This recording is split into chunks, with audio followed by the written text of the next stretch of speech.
What's going on, guys? Welcome to Getting to the Facts. I'm your host, Andrew Curiel, and we got a juicy episode today. We're going over the fraud. They're calling Donald Trump on fraud on the valuation of his properties, and the big one is Mar-a-Lago. And the judge is a little crazy, okay? We're going to get into the facts about this, but the judge is trying to say that Mar-a-Lago is only worth 18 million. Do we know how big Mar-a-Lago is? Do we know what it's used for? The businesses that come, the money generated from that property? It's not just a residential home. All right, so we're gonna really get into it, guys. But again, before we get into this, make sure we smash that like button, subscribe to the channel if you haven't already. Really appreciate you guys. We're just gonna keep growing this thing, all right? But we're gonna hop right into the first little article here. We got this from CBS News, and let me make sure we pull this up here. My bad, guys. Boom, boom. Perfect. All right, from CBS News, damaging fraud ruling could spell the end of Donald Trump's New York business empire. Donald Trump could be at risk of losing his grasp on his New York business empire, a collection of properties that has defined his image as a successful real estate tycoon, after a judge found that the former president and his company had repeatedly violated state fraud laws. As part of his ruling in the civil case, New York Supreme Court Justice Arthur Engoron on Tuesday also ordered that the business certificates for his New York companies be canceled and that 3 potential independent receivers be appointed within 10 days to manage the dissolution of the canceled limited liability companies associated with Trump and the Trump Organization. If not successfully appealed, the order could strip Trump of his authority to make strategic and financial decisions over some of his key properties in the state, ranging from his flagship Manhattan commercial property at 40 Wall Street to his Westchester County estate, Seven Springs, according to legal experts. If Engoron decision holds up, Trump and his family also would no longer have legal authority to operate the businesses, such as Melissa M. Cintron, a partner at Harrington, Acco, and Monk, noting that the ruling is substantially damaging to Trump's business interests. Instead, the court-appointed receiver would manage the properties until the assets are disposed of. Not only could the businesses be placed under the control of a receiver, but the receiver will sell all of the assets of the businesses in wind-up affairs, such as paying creditors. Alina Habba, legal spokesperson for Trump's Save America PAC, said the judge's ruling is fundamentally flawed at every level and said that they would immediately appeal. I mean, of course you would. I mean, this is absolutely insane how they're even going after this. And this is without a court hearing. This judge said, I've seen enough evidence. I've seen enough, even without a trial. Okay, without a trial, the judge is saying they've seen enough evidence. They don't need the defense to come back with any extra stuff. He's seen enough. And that he's just gonna saying that they need to dispose of these businesses.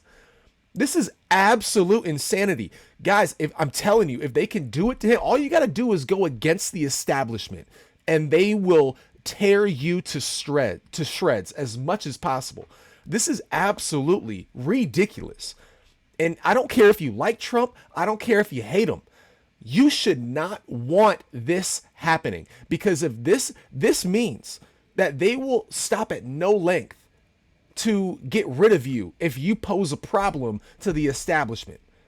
Okay? And the establishment is not voting on behalf of the American people, guys.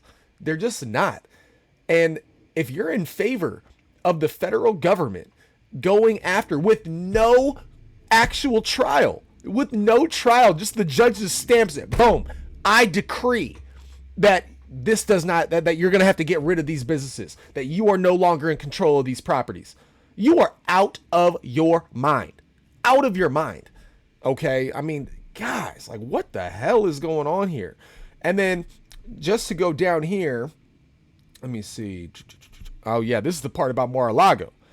According to Engoron's ruling, Trump and his company overstated the valuations of many properties by hundreds of millions of dollars. For instance, the Palm Beach assessor valued Trump's Mar-a-Lago club as little as $18 million between 2011 and 2021. You got 18. The judge has no idea what the value of property is. Do you guys know that Mar-a-Lago is it goes from beachfront to beachfront. The front of the property is on the beachfront, the back of the property is on the beachfront.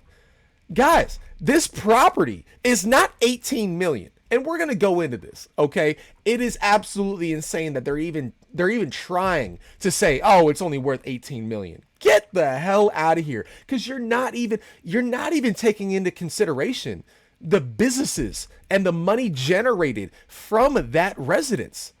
Like, I don't know what you're thinking. I really don't know what you're thinking. So we're going to take a look here as well, guys. And Trump valued the same property as high as 714 million. I mean, of course he did, but I mean, it's actually on the low side when you take in the revenue made on that property on a year-to-year basis, and you actually take in the real valuation of that property.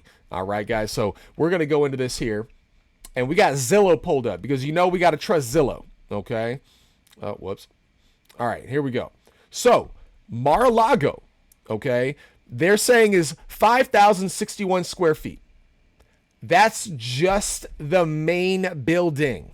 Okay, guys, let's just get this over with. That is just the main building. It is not the entire property. Now let's look at how big the entire property is. How big is Mar-a-Lago? Mar-a-Lago is 62,500 square feet. 62,500 square feet, guys. I mean, it's absolutely insane how they're even thinking, "Oh, this property that goes from beachfront to beachfront is only $18 million. I mean, guys, this is ridiculous. I mean, look at the map here, okay? We're going to look at this map. If it'll pull up right. Okay, look. Mar-a-Lago. This is Mar-a-Lago. It stretches from here to here. That's just where the actual house is. The whole property is from here to here. I mean, guys, like, what the hell are they on? 18 million? If it was 18 million, everybody buying that house right away. But it's not the case. That's not the case. And, just to prove it, okay, guys, just to prove that it's not the case, we're going to go on Zillow again. Okay? Ooh, this is in the same exact area. Same zip code. 33480. 33480. Okay? This home is 5,708 square feet. So they're saying that it's bigger. They're saying this is where it gets stupid. They're saying it's bigger than Mar-a-Lago. Okay? It's got more square feet than Mar-a-Lago. But Mar-a-Lago has 58 bedrooms and 33 bathrooms. And they're saying this house is a 5-bed, 5-bath house that's 5,700 square feet, and it's worth 19.5 mil. That house is worth 19.5 mil, and it's not on 6,500 square feet, guys. This is absolutely insane. It's on point. Look at this. Look at this. Can we see this on the screen? 0.41 acres. It's not even a half of an acre big.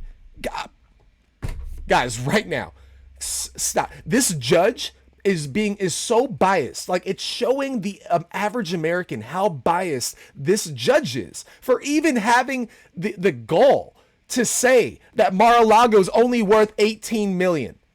You are out of your mind. The property it's on, guys, like, it's not even about Trump. It's that they're willing to do this because they hate him so much. They're willing to lie about how much the house is. I don't care what the Palm Beach assessor says the house is worth. Okay, they're only looking at the actual residence, like the main building. He's built so much more on that, and the revenue generated from there is absolutely insane, guys. It doesn't take a realtor or a mortgage person to understand that Mar-a-Lago is worth well over $250,000. And I'm going to show you again why.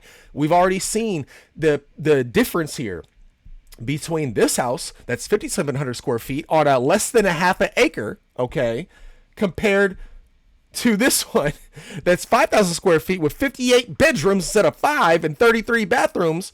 Oh, and look at the lot. Guys, okay, I'm going to scroll up here, make sure we can see this. Oh, There we go. Look at this. Right above the little screen here. 17.51 acres. And they're having the audacity to say, I mean, even Zillow is super low. You're saying that Mar-a-Lago with that big of a property is only $5 million more than this one that we just saw? I mean, guys, it's got nothing. It's just got a pool. Like, it's got a nice little backyard, but it doesn't make sense. It doesn't make sense at all. So, I mean, guys, just knowing that, okay? Knowing that, and we know how big it is. How much income does Mar-a-Lago bring in? In typical fashion, the Trump organization argued its value was closer to $500 million. Then something remarkable happened. While many of Trump's businesses flailed about in the early days of the pandemic, Mar-a-Lago held on with revenues landing at an estimated $23 million in 2020. Guys, estimated $23 million in 2020. That is crazy. And then there was another one that I saw where, look, right down here from the Palm Beach Post, overall Mar-a-Lago has seen revenue drop. So they made $25.1 million in 2017, and then they made a couple years later $21.4 million in 2019. So let's just be nice, okay? Let's just be nice. Let's just say that they make revenue, okay? They're bringing in, let's just say average $20 million. The valuation, you would not, for that type of property, if you're keeping the club how it is, the resort how it is, you're maintaining all the businesses, you're buying the property to maintain the businesses, okay? If you're doing that, you're going to make $20 million a year. You're not selling a property that you can generate $20 million or more in revenue every single year. You're not getting rid of that for $75 million. You're out of your mind. You're out of your mind. The property itself is 50 to 75 million. I mean, I'm talking bare minimum. I'm being nice. Okay. I'm being nice. 50 to 75 million. If it's bringing in revenue of 20 million, the valuation of the businesses on Mar-a-Lago are well over 250 to 300 million along with the house. So at the very minimum, you're looking at 450 to 500 million. I mean, that's just being nice.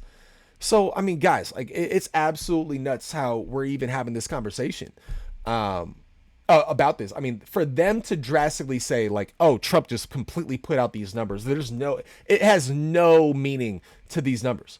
You obviously don't know real estate. You don't know the cost of land and the valuation of land. I mean, you're out of your mind if you're saying that. I mean, oh guys, I mean, come on now. So we're gonna watch this here. I got this little clip from Timcast. The Tim, which one was this? This was the Timcast Daily, right? Yeah, the Daily Show. I like watching this, man. I'm actually subscribed to their channels. They do a really good job, non-biased way of looking at things. He's a center left leaning person anyway. He has some right ideals, but for the main part, he's very left leaning on a lot of things, which for me being as an independent, I'd rather look at someone like that. So that way, when I make these videos, I'm not looking at it from, oh, I only brought an article or a video up of someone on the right side of the situation. And no, I'm not doing that. He's very centered with a lot of his thoughts, and I really appreciate about him and his company that he's building with Timcast News, Timcast IRL, all that. So shout out to them. Go subscribe to them as well. But let's check out this little clip here we got of it and see what we got. Value of Mar-a-Lago, let me just take Kyle's statement at face value. $739 million based on what he's saying at $25 million a year is a perfectly adequate evaluation based on revenue. First question I have for you. Kyle Klinsky is saying, if it makes $25 million a year, it must be only worth $75 million. Holy crap. Okay. First, let's not include the fact that it's a 17-acre or 17.5-acre property, beachfront to beachfront, and remove the hard asset from the revenue.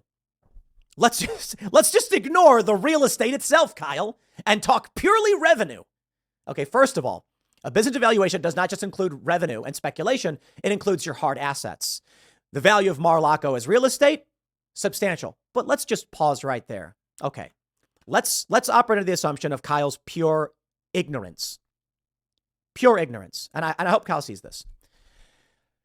If you make $25 million per year and someone comes to you and says, I will buy your company off of you for $75 million, do you know what every single person would say? No. Why? If you're generating $25 million a year, why would you sell your business for 2 more years up front when you could literally just sit back and let the revenue come in? Now, the argument could be 75 million in your cash, 25 million as revenue, not pure profit. But let's say that operating costs for let's say their margins are 50%. And so we're talking about 12.5 million in profit every year off the property. Let's just say that revenue. Someone comes to you and says, I'll offer you, let's say 4 years or 6 years, 4 years up front of profits. You know what my response is? What can I do with the extra 50 million right now that I could not do over the period of 2 years? Nothing. This is the issue with evaluations. This is why you might do a 10x evaluation based on revenue, because what is reasonable to a person? Someone comes to me and they say, we see how much money Timcast makes. We see how much money you make, Tim. Sell the company to us. My response is, if you give me 2 years up front, why would I take that when I can just keep doing my thing and I'm making the money myself? You need to pay me more than I'm already getting. So I mean, he's speaking the truth here, guys.